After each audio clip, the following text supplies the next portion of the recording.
Hi friends, next మేము visit చేసిన place Gavvalamma temple.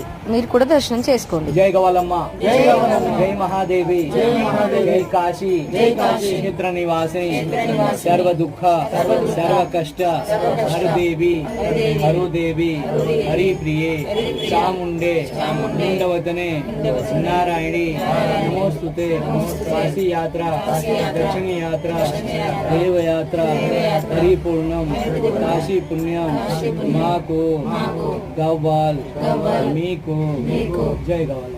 జై గవ్వలమ్మ. పూజ కంప్లీట్ అవ్వగానే పక్కనే కాళికామాత టెంపుల్ ఉంది. చూడండి, మేము దర్శనం చేసుకున్నాము. చాలా పవర్ఫుల్ అంట, చాలా బాగుంది అమ్మవారు. దర్శనం చేసుకున్నాం, మీరు కూడా దర్శనం చేసుకోండి. తర్వాత ఇక్కడ కొంచెం షాపింగ్ ఉంది, షాపింగ్ కంప్లీట్ చేసుకొని ఇక్కడ నుండి స్టార్ట్ అయ్యాం. నెక్స్ట్ మేము విజిట్ చేసే ప్లేస్ కోసం వెయిట్ చేయండి. Thanks for watching.